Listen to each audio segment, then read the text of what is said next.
Multi colour noodles తయారు చేయడానికి కావాల్సిన పదార్థాలు: మల్టీగ్రెయిన్ పిండి 3 కప్పులు, cabbage slices 1/2 cup, capsicum slices 1/2 cup, red capsicum slices 1/2 cup, beetroot paste 2 table స్పూన్లు, పాలక్ జ్యూస్ 2 టేబుల్ స్పూన్లు, టమోటా సాస్ 2 టేబుల్ స్పూన్లు, పచ్చిమిర్చి ముక్కలు 1 tablespoon, oregano 1 teaspoon, పసుపు కొద్దిగా, కొత్తిమీర కొద్దిగా. ముందుగా ఒక బౌల్ తీసుకుని 1 కప్పు మల్టీగ్రెయిన్ పిండిని అందులో వేసేసి, ముందుగా సింగిల్ కలర్ నూడిల్స్కి బీట్రూట్ను ఉపయోగిస్తున్నాం. బీట్రూట్ తురుము తీసుకున్నాం 2 టేబుల్ స్పూన్లు. దాన్ని మల్టీగ్రెయిన్ పిండిలో కలిపేస్తే బీట్రూట్ కలర్ కాంబినేషన్లో నూడిల్స్ కోసం ఈ పిండి అట్లా కలిపేసుకుంటాం. రెండవ బౌల్ తీసుకుని మల్టీగ్రెయిన్ పిండి మరొక కప్ వేసి గ్రీన్ కలర్ నూడిల్స్ కోసము పాలక్ జ్యూస్తో పిండి కలిపేసుకుంటాం. ఇక పిండి కలిపిన తర్వాత నూడిల్ జార్లో పాలక్ నూడిల్స్ ముద్ద పెట్టేసేసి ఆవిరి మీద ఉడికించుకుని ట్రే తీసుకుని దాని మీద మేగడ రాసేస్తాం. ఆ ట్రే మీద పాలక్ నూడిల్స్ని అట్లా సెంటర్లో గుండ్రంగా వేసేస్తాం.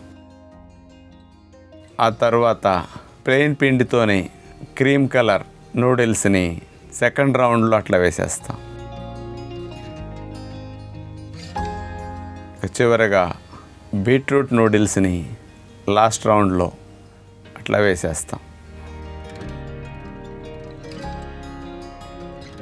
అలా వేసిన తర్వాత ఆ ట్రేని ఆవిరి పాత్ర మీద పెట్టేసి చక్కగా ఆవిరిలో మూత పెట్టేసి ఉడకనిస్తాం.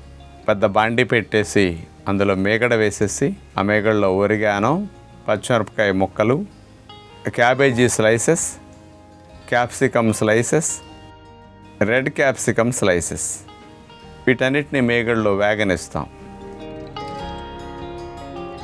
మూత పెట్టేసి వెజిటబుల్ స్లైసెస్ అన్నిటిని మగ్గనివ్వాలి. కొద్దిగా పచ్చిపోయేటట్టు మగ్గితే సరిపోతుంది. మగ్గిన తర్వాత అందులో స్వీట్ కార్న్ గింజలు కొద్దిగా, టమోటా సాస్ని వెజిటబుల్ మగ్గిన దాంట్లో వేసేస్తాం. అప్పుడు హోమ్ మేడ్ టమోటా సాస్ అయితే బాగుంటుంది నూడిల్స్లోకి. వీటిని 2 నిమిషాలు మగ్గిన తర్వాత